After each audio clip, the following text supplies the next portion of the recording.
You know what it is. It's your boy from the Meadowlands, the big homie. Don't act like you don't know me. Hey, uh, the one with the high hood, right, Mount Rushmore right there.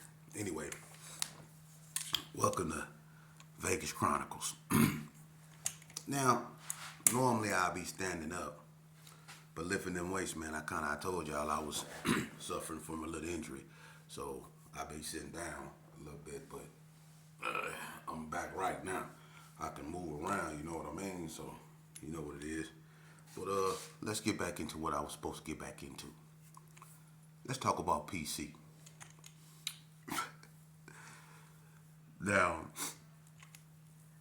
I know I said I wouldn't go antagonize nobody, and I'm not. But, history is history. Now, this is what I say.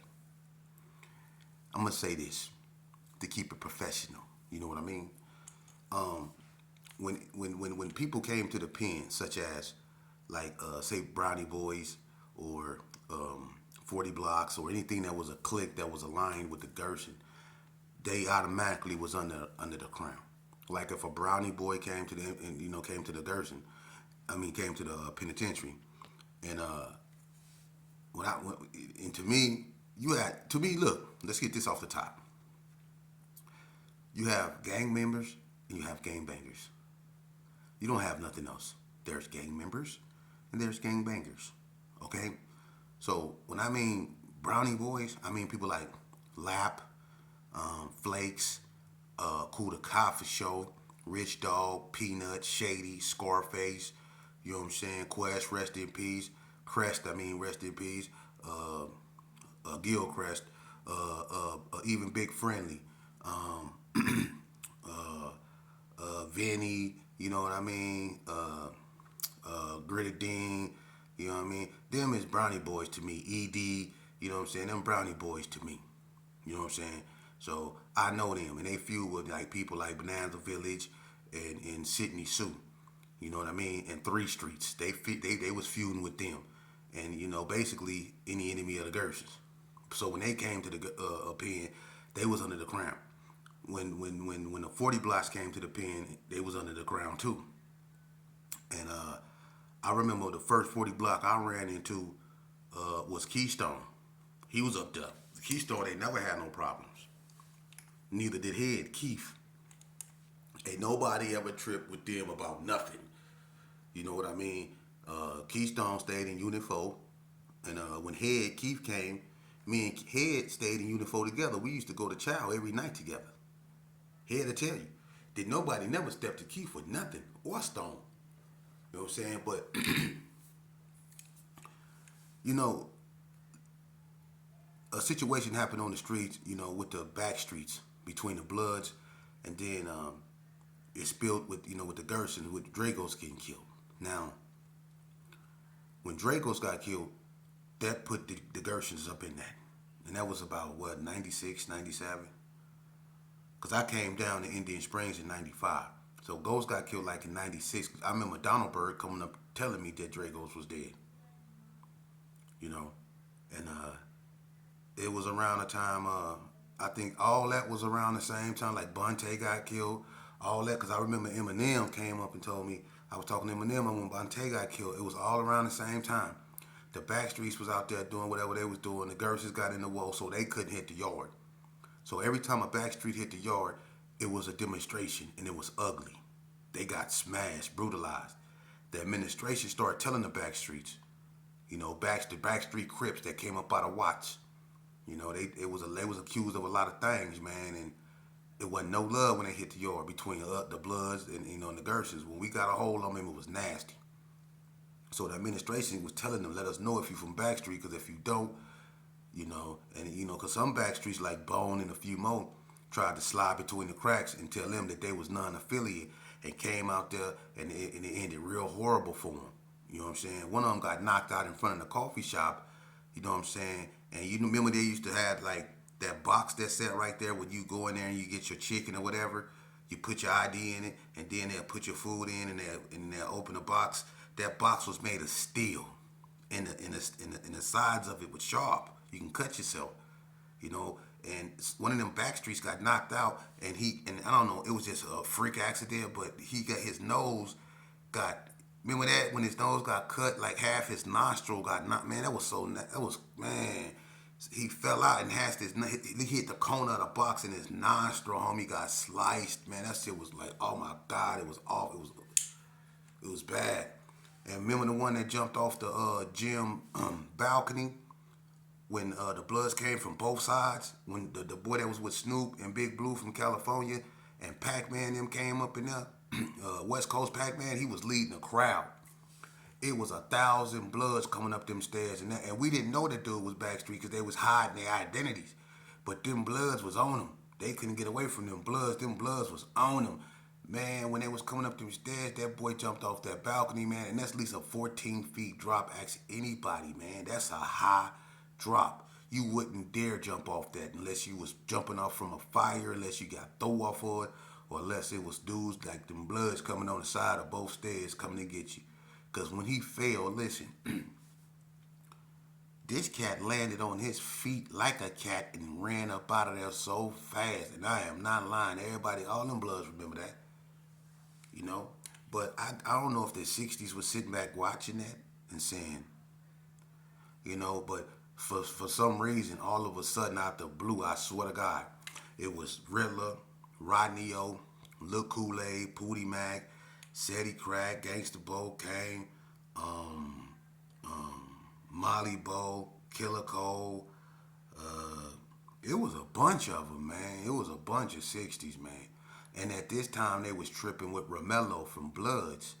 He had slapped up Lil Craze. Lil Craze was taking a shower. And Mello then pulled his whole dresser drawer out, ran in the shower and slapped Lil Craze in the head with that dresser drawer.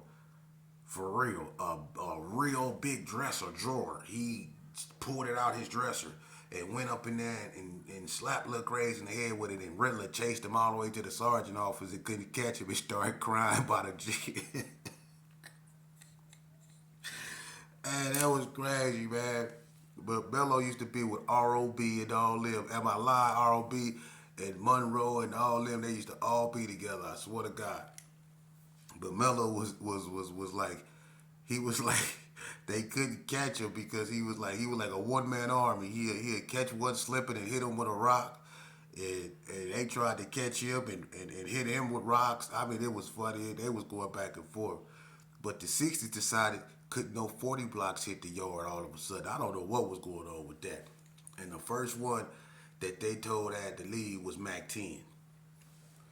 And I'm like kind of confused because I'm going to be honest with you, and if they lie and say this wasn't true, they lying. It was stuff that was happening on the streets with between like the Gersons and the 40 blocks. It was stuff happening on the streets, man. You know what I mean? Randog situation, you know what I mean? And it was a few more, and it was things happening, you know what I'm saying, with the block. And so some Gersons in the penitentiary didn't too much care for him. They didn't care what happened to him. They didn't really too much care. They wasn't tripping with him, but they just didn't care if something happened to him. And then you had some Gersons that was like, no, them the homies, you know. And when Mac 10 hit the yard, some G's was like, man, fuck him. You know, I'm keeping it real. I'm not gonna lie. And some was like, oh, that's the homie. I was one of them was like, did that the homie? They was like, that's the homie. I was like, well, because I didn't really know Mac 10 like that. I'm before his time. So, and I was like, okay, well, he the homie then.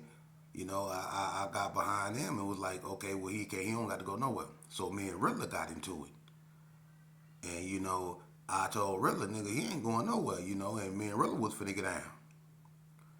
And, you know, they was like, nah, man, won't y'all just, you know, line it up with him and Crunch? So him and Crunch from 6-0 went in the room and got down. He kind of got the best of Crunch, so that made the 60s even matter.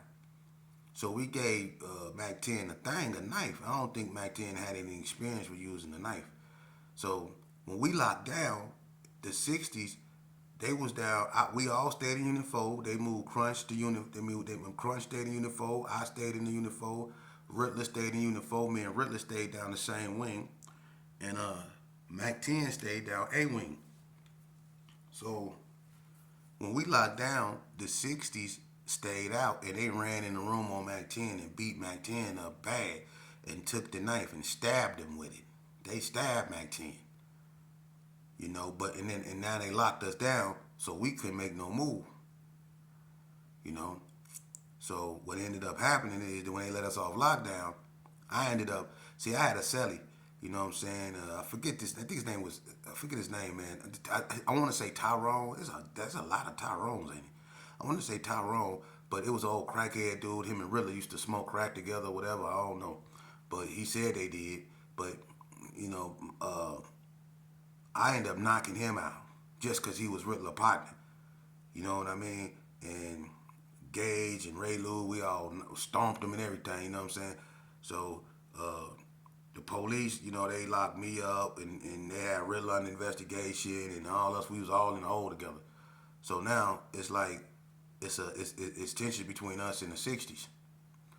But gangster, you know what I'm saying, and cooler heads prevail. Gangster, he let it be known. You know what I mean. Every 40 block that come in, he hit the yard. If a 60 want to get out with him, they can get out with him, but they ain't getting off the yard. That was understanding. And that was gangster saying. So the 60 was like, all right, well, everyone that get come, we just want to get out with them then.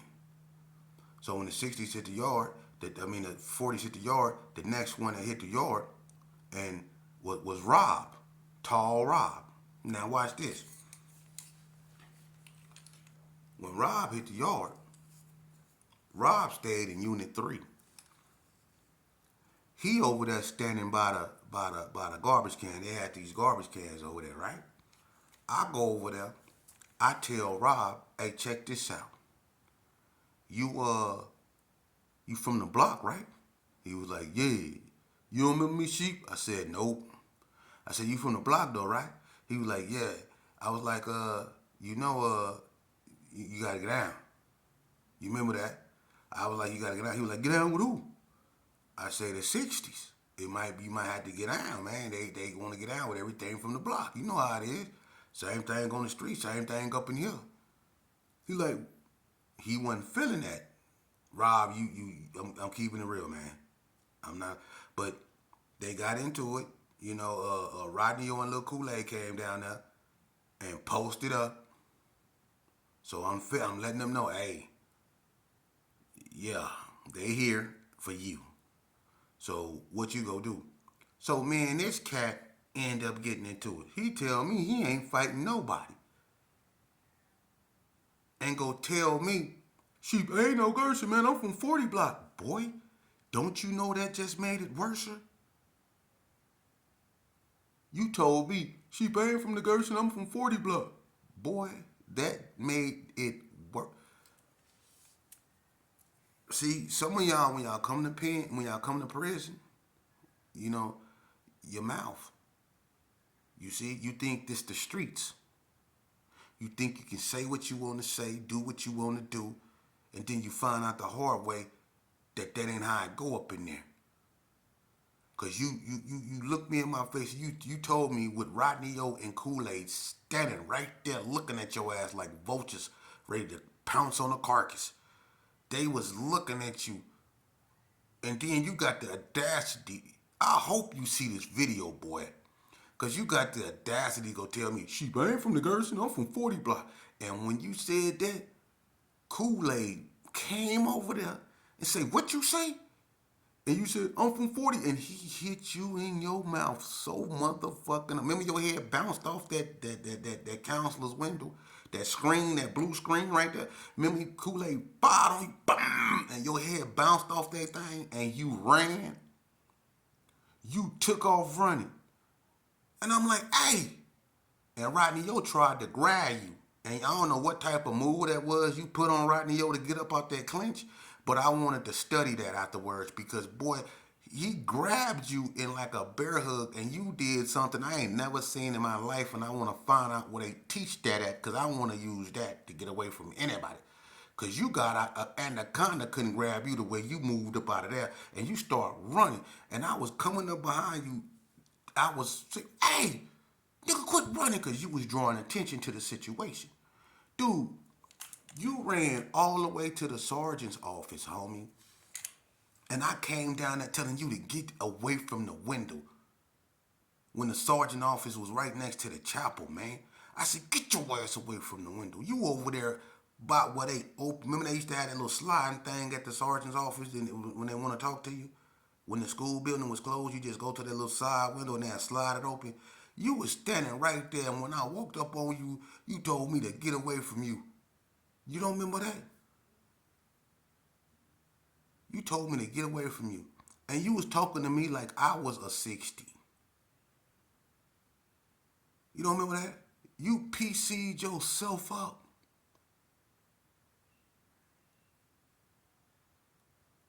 You did. Just like Omar, no good. No good. Matter of fact, no good was probably the first one to PC up on his own. The 60 didn't even get a good chance to get them. You PC'd up, no good. You was the porter back there.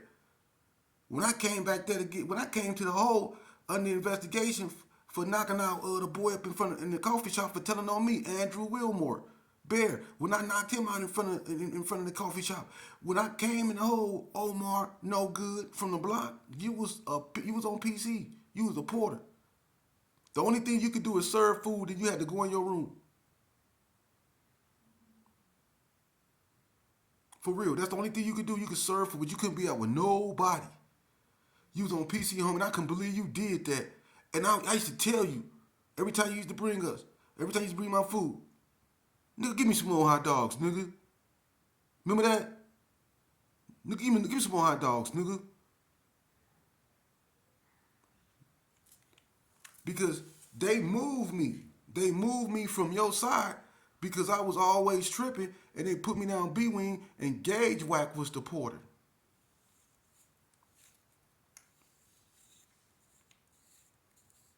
That tripped me out. That tripped me out right there, man. You know, that's why I be saying about you, you know, and you know, Lil Rocky,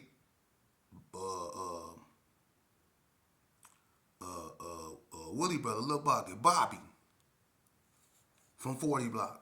Now, Lil Rocky, you remember when them 60s got at you, right? Who did you come to? Let's keep it a band. Who did you come to, Lil Rocky? In front of Unit 6, you came to me, right? It was me and Man Bummer, right? And they was trying to roll you up. Remember Lade, Little Lade, and all them came up there. And I told them you wasn't leaving the yard, and that you'll get out with anyone on. And I salute you. I do. I salute you because you was one of the 40s. And man, I tip my hat to you. Not that I condone violence, but when we was in that life, and when it came to pressure, you stood strong, and you got down, and you handled your business, and can't nobody take that from you. You got down. Lil Rocket, Lil Bobby got down, and did nobody run him out, and he performed swell. Who that you got down with? Was that who? Even the person you got down with said that they gave you your props. Was it Rodney? Or one of them? You got down, and they even told he got hard, and I don't know what happened to Mac 10, man. Mac 10, man, I don't know, man. Mac 10, he got down, but Mac 10 went to Gene, and I think Mac 10 was on medication, man. I think, man, me and Mac 10 was on medication at Gene, as a matter of fact. You know what I mean? And Mac 10, man, I started hearing some strange things about him, man, but I'm going to leave that alone. That ain't for me to discuss, but Lil Bobby got out. But that's how it was in prison, and that's how it is, man. You know what I mean? You can get rolled up there. You can get rolled up, for real. And the 60s had a green light. I'm going to tell you something else. You know, people always talking, you know, about what I'm doing. But did you know how many lives I done saved, man? Do you know how many people that that didn't came to me for help because they had paperwork on them. They had paperwork on them.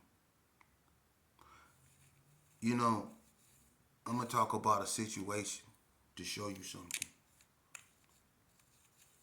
When I went back on violation, I was in a trust program, and I'm gonna say this right here.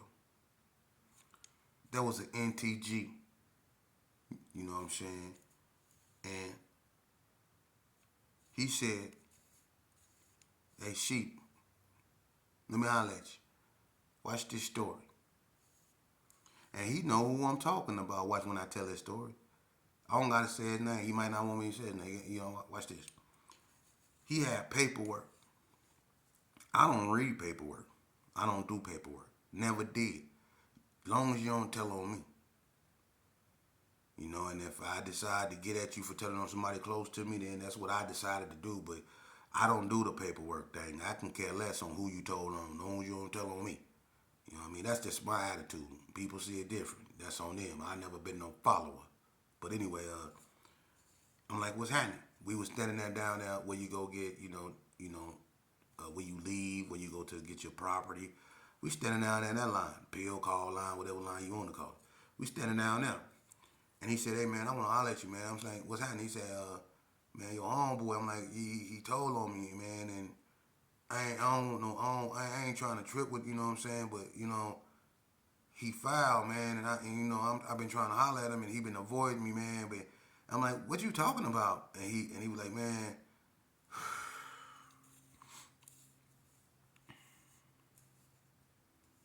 you know, I'm gonna just say this here.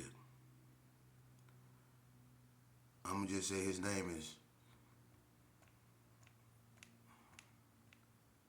I'm gonna just say Terrell, not Terrell. Not we all know Terrell Jackson, of course. We know he is, but not Terrell Pearl, not Terrell Newman. Of course, not me, Terrell Stewart. Not none of them. I'm gonna just say this Big T, and I'm gonna leave it alone. And yes, that was done. And he came down there. Matter of fact, I ain't gotta do all that. It was Big T Wack. He came down there, and Big T Wack confronted the dude. "Hey, homie, you going around here talking about you got?" And he was like, "Man, you know what you did? They was crime partners, and they was finna get down right there."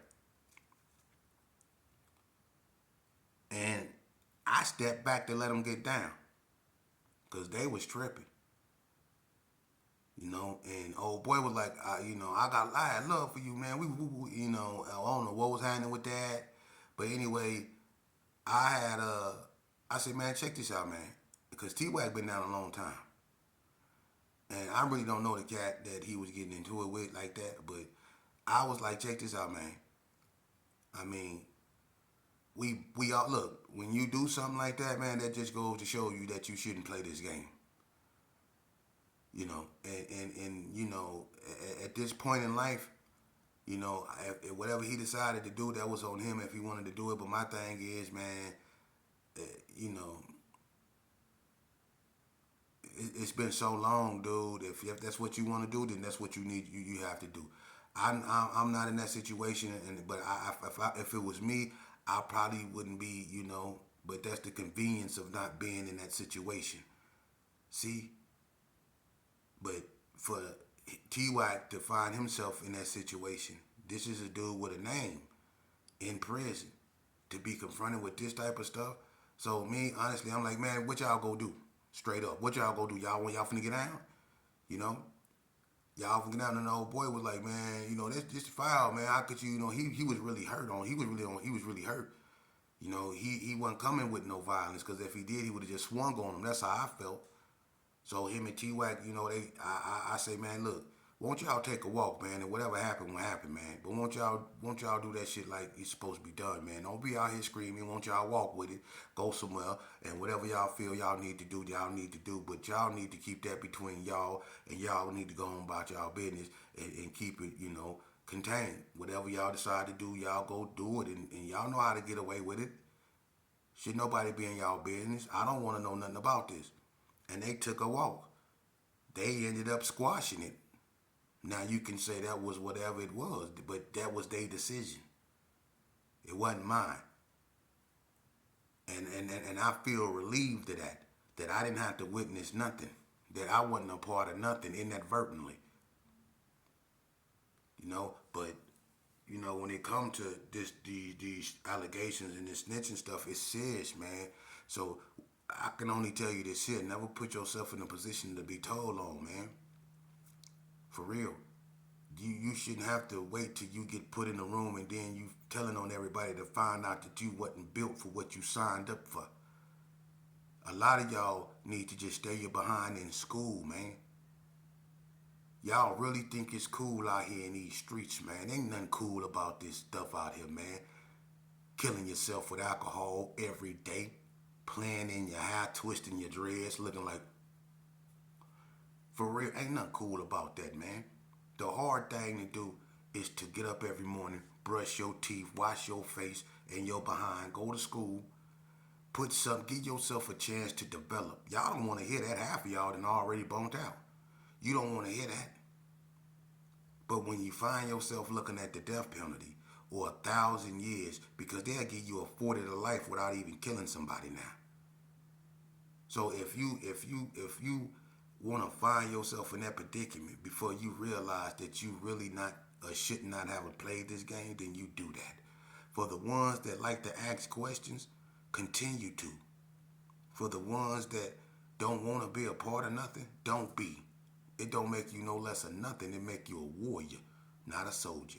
That people pride themselves on being a soldier.